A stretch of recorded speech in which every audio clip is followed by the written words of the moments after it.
maybe you should not be able to live on a barrier island. Kelly, Emmer, please. Okay, I will try. Get my question in that frame. You made the comment that infrastructure services would have to be discontinued from certain sectors because of unacceptable risk or cost. However, governments have obligations to maintain roads and bridges and drainage systems in order to provide access to private property. There are private property rights. If the government fails to act, we may be charged with taking. Old A1A in St. Johns County was washed away, and the county decided not to maintain it. 28 residents out there sued. They came together and ended up settling it, but they did have a constitutional obligation to maintain that road for those residents, and so they will. How do we address this issue? Are there any college students here? Welcome. These are the questions you're going to face. Any field you go into, from law to architecture, everything else, it's going to be a new ballgame. We have property rights. Yeah, that's going to be interesting to watch. We have obligation rights, you're right. But we can't bankrupt the city to maintain a bridge to some community that is underwater out there half the time. The big thing right now in Miami area is that everybody owns their seawall. And so you can get 98 of these people to up their seawalls to block the high tide or slow it down, and 2 people don't. Doesn't work. So all the cities and community areas are looking at trying to do what you would call taking, to gain control of the seawalls for the benefit of the public. The Dutch are amazing at this. They say they're more fiercely independent than we are, and that may be true. But they know when the government comes and says, I have to do this for the good of the country, they will do that. And so there's going to be huge challenges in law, and there are many good lawyers right now working with the legal needs and consequences. But we're entering a new world where the old rules aren't going to apply. And I heard a minute ago that we're all going to be dead by the time this is serious. No, it's not. The students, most of our freshmen are 18 or 19 years old. They're going to be working because of health till they're 80, at least, and unless they win the lottery. And so they, that's 2095. That's all the way through the century that you are preparing your life for. So you need to understand this so that you know how to go in and make a real difference. I don't know if that helps. But Can I ask you a question between the 2 of you?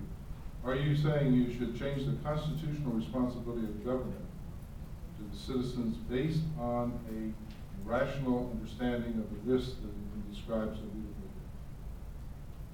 Yes? No? Both answers are acceptable.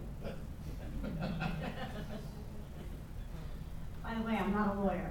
Well, you shouldn't be so proud of that. There's a lawyer here who's going to help us. I'm not a lawyer. I'm a natural resources manager, but one of the things that I'm responsible for is stormwater. And we are already experiencing extreme challenges in some of our communities, even though I'm dealing with a community right now that's further inland, but where their system ultimately outfalls is into the Gulf of Mexico, and it's the tidal condition that is keeping the system from leaving. So, I don't know. If we have a lawyer in the room, I don't know how we would change The answer was yes or no. Okay, Kelly as czar, yes, change it. All right. Can I interrupt you just she's for a an second? expert. She gets to elaborate. Just if you can give me a second. We have an attorney. Please comment on it. Well, I would also like to chime in and have Mike, gotta get to the mic. I would also like to have my colleague Paul Boudreau, who is a land use lawyer, chime in on this as well. Because but as far as the constitutional element, the interesting thing about Florida is that it probably has some of the most stringent protections for the environment of any state constitution in the U.S. And we run roughshod over those. So it doesn't matter really that we have the provisions in them The problem is the people who are dealing with the constitutions are at the highest levels of state government. They're just ignoring them. We are actually several groups are in the process of bringing constitutional lawsuits against the government for their failure to uphold the Constitution. Of course, the only way to change it is by the people themselves. And that's where this tension comes in, because if it's going to cause you to lose property rights and property value, why are you going to vote something out? You want what is yours. Okay. Okay, so That's far, fine. there's no enforcement. Mr. Boudreau. Microphone, please. It's been suggested that perhaps what we could do is to tell the owners of the condos at St. Pete Beach and Miami Beach, sorry, you're out of luck. Your entire life savings are going to be wiped out because you chose to follow the insurance and the various encouragements that the American nation has made over the past 200 years to live on the beach. You're the ones who have to suffer. I suggest that politics will never allow that. The experiences in New Orleans, in Sandy, and the recent attempts to raise a little bit the insurance rates in Florida, which Floridians rejected, that is a non-starter as a political alternative. And then I'm wondering, what do you do to the residents of Miami Beach or St. Pete Beach who say it would cost hundreds of billions of dollars to buy us out? Wouldn't it be cheaper to dump sand and rocks and raise the level of our Barrier Islands of 6 feet, which sounds preposterous, but is arguably cheaper than having to buy out the hundreds of thousands of people that live in the Barrier Islands? If we were going to be living in the future at 5 feet above present sea level, that might be fine. Galveston did that after the 1900 hurricane. They lifted the houses up and put in 8 feet of sand underneath, and it's still not often flooded. The problem is that even with the U.S. government projections, if we follow those, when we're at plus 5 feet, we'll be rising at a foot per decade, and it'll be faster and faster because of the way ice melts. So the spending money on building up your Barrier Islands is not, in the long run, a good idea. There's a number of things showing that some of our short-term fixes make longer-term disasters, bigger disasters, because people think, oh, it's okay now. Miami Beach, which has a huge bed tax, so it can do things most of us can't do. And it's spending $400,000 on the west side of Miami Beach trying to eliminate flooding. They're not doing too good a job, as I showed you. And that's 400 billion, not 400,000. 400 million. Yeah. And they're also raising roads. Well, that's nice. Now the water used to drain from your property to the road. Now it's the other way. So you're going to have to build up your property and your home. So I want to be very clear. We had 4 comments before we go on to the topics. What I hear is there's a sentiment that people will have to drive the process, and that from a scientific, well-studied point of view, you're going to have to do something like that in order to get actionable next steps. Yeah, we need to educate the electorate about the seriousness and the imminentness and the reality and the non-reversibility of this. Okay.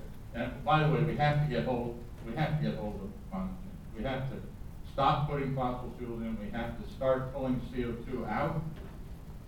But the warmed ocean is still with us, and we can cool down the atmosphere, and that's an important step. Otherwise, we're going to be an unlivable planet. Okay, just for fun, before we go on, how many people at the debater table would support that approach? Raise your hand. The approach that says there's a legal responsibility to look at constitutional relationships to property owners, and that in the moment they're not being enforced. The laws apparently, you say, exist. They're not being enforced, and that in fact we're using those laws or modifications of them. There's going to be a need to present this information to convince people to attack the constitutional responsibility between government and property owners. That's the big issue you raised, right? You did it, right? It was your fault. Well, right now, is that an option? Would anybody support it? You can just say no, you won't support it. George, could you kind of rephrase that again so that maybe it's a little clearer for everyone? I thought it was very clear, right? People have been describing the problem for about 45 minutes. We had somebody very courageously said they have a responsibility a constitutional responsibility to landowners, property owners, right? And that's preventing any type of practical, scientifically rational approach to solving the climate issues that pertain to roads and property and garages and so forth. So if you're going to get to the problem, because it hasn't solved it yet, you're going to have to go to the question of the responsibility of the Constitution that relates property to the government. When you have a house on an island, it's your responsibility. If it washes away, we're not coming to replace it. If the road down the street washes away because it's in South Miami or something, it's your problem. You live there. Well, I just want to know, we'll go on just a second. Well, Okay, quickly. okay, I think that isn't what Linus was saying. The issue of constitutional responsibility is to all of the people to take care of the environment so these problems do not occur. It is not merely to protect the property owners. Maybe Lance could restate this a little more And I clearly. heard Lance and other people say that there are laws in the books where people can sue over their responsibility as landowners, not to the environment. Which is a priority, the environment or the land? That's where the tension is, right there. There are both responsibilities. And right now, we actually are protecting property. Okay. We're protecting the welfare. We need to That's focus the priority, in other on words. but we need to focus, I agree with Dick, we need to focus on the constitutional provisions in the Florida Constitution that require the government to take care of the environment. Okay. I think you were agreeing with me. Yes. George, Okay. I've been over in Sanibel, invited over to testify about the beach because suddenly somebody's living room is on the beach and they put a big red sign, you move your living room. And because they value themselves for the beach, for the environment, rather than the structures on the beach, and they make them move it. Okay. It can be done. I would point out that federal law supports the fact that if you build a house in the mountains on federal property, you have 10 years, and 10 years later, you can be told to remove your house because it's federal property, not private property. So we can go on, just real quickly. How many people would think that's the most ridiculous thing you could imagine? Is actually looking at the relationship of the constitutional responsibility of government, property owners versus the environment. Not gonna do it, okay, we'll go on. Next question, Libby. You asked that question, Mark, you asked that as a negative question. You asked it as a positive and you're going to give it a response. Maybe this is why I had to give up lecturing. Good observation. I should point out that both Libby, governors. let's just go on. This is a dead end. Libby, Actually, I think it's a great question. If you could just turn it around, how many people here would support the idea that government has certain rights or certain obligations to take care of all the people at the expense of the individual? well, that's a pretty easy one. How many people in favor of that one? Well, maybe it isn't so easy. Raise your hands high enough so we can see. You have a responsibility to all people rather than individuals. Well, No, wait a second, you keep changing the question. The question is, should property have priority over people, or should people have priority over property? Is that the question you'd like to vote on? No, because it's people's property. We're moving on. Libby, I want to get back to the science just a little bit. We do have a unique situation here, and I think kind of across a lot of sea level rise scientists and climatologists, where they're being kind of forced into the policy conversation, but that's not necessarily kind of the realm or expertise that they have. So going back to, in your paper, you say that many renowned scientists are looking at 15 to 30 feet by 2100, but that's really a far outlier, 2 to 4 times what we're seeing from the IPCC and the National Climate Assessment. So I know some of that information was available for the IPCC on ice melt, and they chose not to integrate it into the most recent report. So if you could speak to that a little bit, and also if you could give some more details on how Southeast Florida what recommendation they are making as they revise the report that you said is just coming out, so the revision of the sea level rise projections for Southeast Florida. What's your high that you all have chosen for that, and kind of a little bit about the deliberation in the group, if it was contentious to raise that number or not? Let me start with the IPCC. The IPCC is a huge number of scientists, many of which are beholden to government. And so inevitably, the sea level rise projections by the IPCC do not, they lowball it seriously. The last month before the IPCC came out with the fifth report and their projections, there was a big debate over 1 meter or 2 meters. And then the conservation, the sort of the cautious groups and the pressure from government ended up with a lowball. Again, they do not include anything of significance about Antarctica in the present projection. So I have, both in the fourth report and the fifth report, they have, as far as I'm concerned, they can get their Nobel Prize for the rest of the report, because sea level has been lowballed. The important thing that came out in the fifth report is that they say we are in this for centuries. And they just move the real seriousness down to the next century because of their lowballing. But they have sea level rise accelerating through this century and the next. And that's, again, the warming ocean. They also say we're within a degree of initiating the total atmospheric warming, of initiating the total melt of Greenland, 25 feet. And is there other question? I'm good for one question. Yeah, so really if you could just speak to the revision that Southeast Florida is doing with your sea level rise projections. Yeah, I'm only involved with the sea level rise working group, and we have moved it up to 6.6 feet for the high projection. And there are a few people on the committee that don't know a lot about sea level, though they're scientists, and they are beholden to certain jobs or government entities, and they have been trying to lowball things.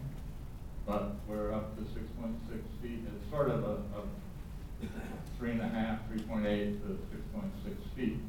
That is sort of the zone that people should be planning in, but any long-range planning should be looking at 6.6. Will Burns?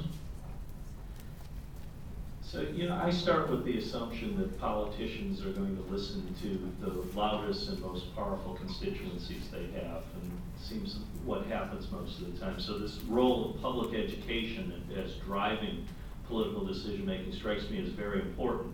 But my question is, there's been a lot of public exposure to climate change science over the course of the last 20 years. And yet, when you look at the Pew Center surveys, which they do every 6 months or so, and they ask people, of these 25 issues, where do you place each one of them, right? And when it comes to climate change, in the latest one, Republicans place it 25th, Independents place it 25th, Democrats place it 24th, okay? Given the fact that this issue has no saliency for the public, even those, and we discount the 30% that believe that only God can control this, or that this is a plot by the UN. Discounting that, even the people that accept it, it's not important to them, okay? So from a practical standpoint, what does intensive public education mean? Is it more education, or is it of a different kind of genre to cut through this indifference to this issue? There's so many aspects to trying to live life successfully for every person, and so many people are trying to hold on jobs and get their kids off drugs and all these other urgently imminent questions. This has been something that's down the road. I don't think those numbers would hold in Miami-Dade County and Broward County, because we are seeing the effects of sea level rise. It's surprising the number of people that are actually starting to move from a low area to a high area or out of the area, and it's just starting. But and we are admittedly on the beginning of the sea level rise that we're talking about, even though we have had in South Florida about a foot rise of sea level since 1930, which is an 8 times or 10 times acceleration over the last several thousand years. We are seeing an acceleration, and this is the problem. If I offer you a scheme where if you get $1, right, if you give me $1,